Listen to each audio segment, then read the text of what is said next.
Okay, joining me now also in Washington, Maryland, Democratic Governor Wes Moore. Good to have you back, Governor. Great to be back. Thank you. Okay, so I want to play a little bit more. This woman appears to be a constituent of yours in Maryland. This is that very heated town hall that Democratic Congressman Glenn Ivey had. Here's a little bit of what she had to say. I'm going to answer his question. I'm going to answer his question. I'm going to answer his question. You're not going to get me upset. And they have the right. They have the right to ask. They have the right to ask questions. They have the right to ask questions. Clearly, you can hear the frustration there. Axios reports that one House Democrat called a colleague crying and saying, "They hate us. They hate us." What is the message for people like this woman, who I think is a constituent of yours, who feels so frustrated at this point? I think people are angry and they're scared, and frankly, they're justified. Because I think this is the same frustration that I think people came out last November, where I think people were looking for a solution. I think people were looking for disruption. I think they've gotten destruction. And I think that's the thing that is making people so scared. Boy, oh boy, oh boy, oh boy, oh boy. So we got to talk about the Democrat Party radicalizing their base of voters so much that their own voters are now turning against them. Okay, Democrats are not just unpopular with Republicans and independents. They're also unpopular with other Democrats as well, particularly the radicals of the left who are upset with the Democrats for not being far left enough. And then there's some reasonable Democrats. I'm not sure if you can really characterize any Democrat as reasonable nowadays, but there are a few of them that are like, you know what, the Democrats need to be more moderate. But a lot of the people that are making noise right now, okay, that are upset with the Democrats are the far leftists who have been brainwashed by Democrats into believing that the world is ending under President Trump. The backbone of our community, as you know, is people who are career federal officials. And I will tell you something, career federal officials overwhelmingly feel abandoned by their Democratic representatives and senators. Congressman, I cannot sufficiently emphasize this to you. The message that was sent by Democrats in Congress with the CR catastrophe was clear. It's not that you're in the minority. It's that you aren't even working together on a shared strategy. And that is failure. So to be clear, Congressman, the message you should clearly take to your colleagues from your constituents is this. We are not interested in hearing that you are in the minority. We know that. We want you to show some of the backbone and strategic brilliance that Mitch McConnell would have in the minority. Right. We want you to show fight. And you are not fighting. We are on the front lines. Yeah. So what the Democrat radicals don't understand is that the Democrat Party, they don't have any real plan to do anything. They're just fooling you people into thinking that Republicans are going to do a bunch of things that they're not going to do, like cutting Social Security and Medicare, your Medicaid and all this stuff. They're getting you riled up because all they have is Trump derangement. All you got to do is just listen to Democrats talk. Like, for example, ghetto Congresswoman Jasmine Crotchet, she admitted that, yeah, we don't really have any legislation that we're pushing or anything like that. We're just riling people up so that they hate Trump. And, you know, that's all we can do at this point, right? That's all we're doing. Let's talk first about this session, some of your goals. Is there anything you're trying to pass? How much of it is going on offense? How much of it is going on defense, trying to stop the Republicans? Trying to pass? No. I should probably be a better politician and tell you, yes, we've got all this amazing legislation that I can absolutely imagine Donald Trump signing into law, and I'm just not gonna lie. I think that right now it is about preserving our basics and getting back some of the norms that make sure that people have food on the table, the norms that make sure that people aren't going through any extra layer of stress when it comes to figuring out education for their kids. So right now, I can tell you that unfortunately, I am not working towards very much that I would consider being the progress train. I am working to make sure that I can minimize the regress train right now. And I think, and I hope that my district appreciates that I am being honest with them. Okay, and you have some Democrats that, despite the fact that, again, you see the town halls in which Democrat voters are now lashing out at Democrats for, quote unquote, not doing enough. You have some Democrats that are still in denial, okay, about the current state of the Democrat Party, like Representative Conley, who went on CNN and denied that the Democrats are in a state of chaos. Take a look. You see it everywhere right now. Your party is in disarray, criticism, it's ineffectual as a... Then let me say this. You are hearing from voters concerned, as they see it, that your party is ineffectual as a minority. That is a fact. They are at town halls. They are making their voices very clear on this. So I want to know how you see it. What is the issue right now? What is the challenge for the Democratic Party right now? And how did the party get here? I certainly do not see a party in disarray. I disagree with you fundamentally. I've helped build the party here in Northern Virginia. We're in great shape. We're going to win the governor's race this November, one of the only two in the country. And there's a lot of enthusiasm. Now, is there frustration and anger with what's happening with Elon Musk and Donald Trump? Absolutely. And when that happens, people look for who to blame.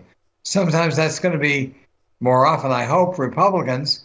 But once in a while, it's also going to be Democrats, because the faithful don't feel enough is being done. Better communication and more action is called for. But that's not disarray. That's a rambunctious party that is still trying to recover from what happened in November. Yeah, Democrats in denial, right? There is no dysfunction within the Democrat Party. There are no issues. We're just recovering from losing to Trump, right? That's the only thing that's happening to the Democrats, according to some who do not want to accept reality. Okay, more gaslighting from the Democrats. But again, I think the main reason why Democrats are struggling is because they literally don't stand for anything, okay? And the solutions, the things that they do stand for, again, didn't work during Biden's administration. And the American people just simply don't want what Democrats have to offer people, which is just more welfare and government handouts, which is different than what the president of the current administration is offering the American people. Do you see anyone, I mean, right now we're seeing AOC and Bernie Sanders on a tour pushing, leftist populism. Do you see anyone on the left reclaiming your vote as a MAGA leftist? No, I really don't, because when AOC and Bernie go out there and say, we are the real left, we are against the establishment Democrats, what is their economic answer? It's more welfare. It's raise taxes on the rich and redistribute that and make everybody poor and dependent. Working class people hate that. They don't want to live off the government. They want an economy like the one that President Trump is building right now that protects their labor and raises their wages by controlling the border, limiting the supply of labor, by imposing tariffs so that the products of their labor are competitive in the global market. Yeah, so as I've stated time and time again, Democrats are stuck between a rock and a hard place, okay? I think the American people want the Democrats to be more moderate, okay? However, the Democrats can't be more moderate, because if they be more moderate, then they're going to turn off the far left, okay? And Democrats don't really believe in anything outside of government handouts, right? They don't have any solution to any problem except, well, let's just keep spending more money, right? Let's spend more money. Just throw money at it, right? Ask them anything, any issue, I promise you, any issue. Democrats, what's your solution? Money. Right? Well, it's just underfunded, right? It's just underfunded. We just need to throw more money at it, right? More government control. And I think that, honestly, again, it's just a party that doesn't have any real ideas, okay? They don't have anybody that is really thinking deeply about the issues and coming up with real solutions that are good for the American people. Again, if they had that, they would have did that the last 4 years, but they didn't do it, right? And now, again, they are trying to find themselves, but it's hard for them to find themselves when they basically aren't thinking independently when it comes to what they believe in, because what they believe in apparently depends on whatever the president's doing, right? Whatever Trump is doing, they're against it, right? So, again, when your party now is the party of socialists, communists, and Trump deranged people, yeah, I mean, you're going to be in disarray, right? It's going to be hard for you to reestablish your brand. So again, this is why you have the propagandists in the mainstream liberal media constantly arguing with each other and fighting over what is it that Democrats should be doing, okay? And that's what the cackling hens are going to debate about here, and I want to react to it. So without further ado, let's get into it. For the pain that they are feeling. They want the pain to be acknowledged, but then they want an answer system, because as I've often said, Woodbury, and for those Trump administration, and they are somebody that will lead them in that fight. I completely agree with that. I mean, I was speaking with Terrence Woodbury. And for those of you who don't know him from Hit Strategies, he's a terrific strategy person. And what he was saying is people are tired of Democrats defending the system because, as I've often said, you know, the rule book is gone right now. And so they want an alternative for the pain that they are feeling. They want the pain to be acknowledged, but then they want an answer to their pain. When you look at Bernie, his answer is tax the rich, tax the rich. When you look at Obama, his plan was bipartisanship. Let's work together so that we all feel less pain. Trump's was Project 2025. This is how we're going to do it. Democrats now want to know what is the Democratic plan. And if you look at the stats, 78% of Democrats want a fighting opposition party, not a minority party. They don't want business as usual. They want a fighting opposition party, and that's the majority of the country. And I think that's why AOC and Bernie are sort of packing these things. What I will say is I don't know that the message is correct. I think that their messaging is a little bit off if you look at what people want and are looking for, because cost and economy is still number one, and taxing the rich may not do that for the majority of people. They want to see much more of an action plan. How do you address my pain? And so that there. Well, Sonny, I hate to tell you, but Democrats don't have a plan, right? As I showed you guys at the beginning of this video, their plan is just to be Trump deranged, just to outrage about everything that Trump does. And they don't have any real legislation or anything like that they're putting on the table to say, hey, we have solutions to the problem. And Democrats are saying that, oh, well, we want the party to have a leader like Mitch McConnell, right? This is what they're asking for. They're asking for a Mitch McConnell type opposition leader, which, again, in this situation, I just don't think that that's actually what Democrats need, right? Because what they're essentially asking for is somebody that is going to be 100% opposed to Trump no matter what he does. But also at the same time, voters want the Democrat Party to be more moderate.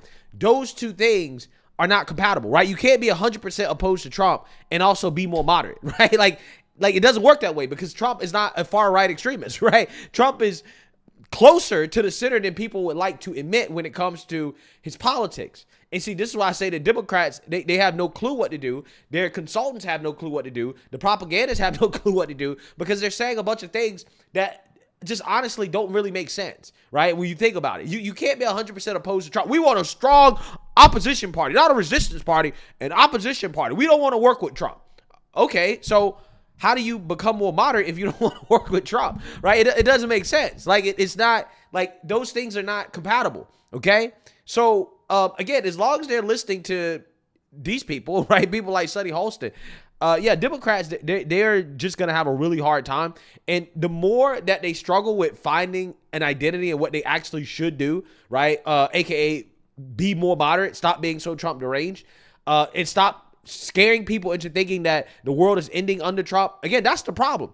They have radicalized their base to the point where their base doesn't like the Democrat Party, because the Democrat Party convinced their base that Trump is Hitler, right? So therefore, Democrats aren't fighting back hard enough against Hitler. But Democrats know that really, realistically, right, there's nothing they can really do to stop the GOP from passing most of their plan. And this is why they're relying on the courts. But yet again, they've tricked their base into believing that everything that Trump does is so bad. So the base is now relying on Democrats to push back against everything that Trump does, even though they can't do it, right? Democrats can't do it because everything that Trump does is not bad by Democrat standards. Like, for example, the continuing resolution, which is what really kickstarted a lot of the backlash against Democrats, right? Democrats agree with the same continuing resolution they just were opposed to just a few months ago when Biden was in office, right? So again, it doesn't make sense to come out here and just be opposed to everything that Trump wants to do, because you end up in these awkward situations where it's like, wait, hold on now. It actually is not a good thing if we oppose this. But again, now that you brainwashed your voters into expecting that Democrats oppose everything that Trump does, Democrats now have to oppose things that are going to be good for their voters, right? That could help the Democrats if they decided to stop being so Trump deranged. But now they can't do that, right? They don't have the option because they radicalized their base. So again, I think a lot of this, the Trump derangement has backfired, and that's been the theme of the Democrat Party. The downfall of the Democrat Party has been their Trump derangement, and you're seeing it continue to play out because they're not letting it go, right? As long as they stay Trump deranged, this stuff is going to keep happening. It's only going to get worse. It's only going to get worse. I actually generally agree with that. I'm not in the business of giving advice to Democrats, but I'm reading an excellent book right now, Abundance by Ezra Klein and Derek Thompson. And it's written kind of for Democrats or centrist-minded Republicans. And it talks about, they ask this fundamental question for politicians. What are you doing to help somebody with the anxiety they're facing on a random Tuesday morning? And every anxiety they're facing on a random Tuesday morning has to do with the cost of living, whether it's putting gas in their car, feeding their kids, childcare, the affordability of housing. And I think this is a really good exercise for the progressive base to get excited, to want to fight back. But you're going to need more than fight the oligarchy going after Trump and Elon Musk. Democrats, I would suggest, should do their own Project 2025. That's not platitudes. It's these are the ways we're going to bring down the cost of living, and talk about that every single day to voters. And that's how you make yourself competitive. Because just one stat, I've used this a couple of times, but I find it fascinating. If the current trends of people leaving blue states hold, by the 2030 census, the shift in the electoral college will be so far to the right that even if a Democratic candidate won Michigan, Wisconsin, and Pennsylvania, every state that Kamala Harris won, they would still lose. There's a reason people are leaving blue states, and it's not because they don't like the social issues. They want LGBTQ rights. They want those things, but they want a cost of living and affordable lifestyle. Wow. Part of the issue with the Democrat Party is the social issues, right? I know she was specifically referencing people leaving blue states, going to red states. Who knows? Maybe they don't have a problem with Democrats and their social issues, but I think a lot of it, in terms of their ability to win elections in general, right, has to do with being too far left on the social issues. Now, when it comes to the economic stuff, again, Democrats have lost all credibility, right? The last 4 years, the Democrats had their Project 2025. It was called Build Back Better, right? People remember that, right? Does anybody remember Build Back Better? That was their Project 2025, and it failed, right? In fact, that's the reason why Democrats are no longer in power. One of the main reasons, again, has to do with the fact that, again, Build Back Better was a bust, okay? It built back worse, way worse, okay? So, you know, it's just funny to me because people are saying, oh, well, Democrats, they need to come up with solutions. Well, Democrats, again, they're not interested in solutions, and the solutions that they had were bad, right? The Democrats and their solutions are too far left. They don't have any solutions. They have nothing but Trump derangement. That's it, right? And the reason why is because, again, they're too far left, right? The Democrats have to become a moderate party. That's it. If they don't become a moderate party, it's over for them. And as Alyssa Fair Griffin did lay out here, and we talked about this a few days ago with Bill Maher, yeah, Democrats have until 2030 to get this turned around, right? If they can't get this turned around before 2030, they're cooked, right? They're super cooked just due to the fact that you have population trends that are going to make the red states have a lot more representation in the House. And also, when you talk about the Electoral College, yeah, I mean, it's like Bill Maher said, it's about to be game over, right? So again, this is a dire situation for Democrats, and they can't get this wrong. Okay, they can't get it wrong, but it seems as if they're hell-bent on getting it wrong because they're listening to these out-of-touch liberal elites who have no clue what's going on whatsoever, right? And they've decided that, you know what, we're going to double down on being more Trump deranged and more progressive. And again, that's just going to be a disaster, right? They don't understand people are fleeing progressivism in this country, okay? That's what's happening. But Democrats are like, nope, well, we need to have Bernie and AOC. If I was Hakeem Jeffries and Chuck Schumer, I would be fuming. I would be pissed, mad about Bernie and AOC going on this tour. Why is that? It's because, again, they're trying to radicalize the Democrat Party to go in a direction that the Democrat Party should not go in. Okay? So, again, if you're going to make Bernie and AOC the leader, right, if they're the people that are going to be out here representing the Democrat Party, it's going to be really tough for them to win elections going into the future. And if they can't start winning again before 2030, they're cooked, right? They're super cooked. But let me know what you guys think. Make sure you like, comment, and subscribe. Most importantly, share a Black conservative perspective. Peace.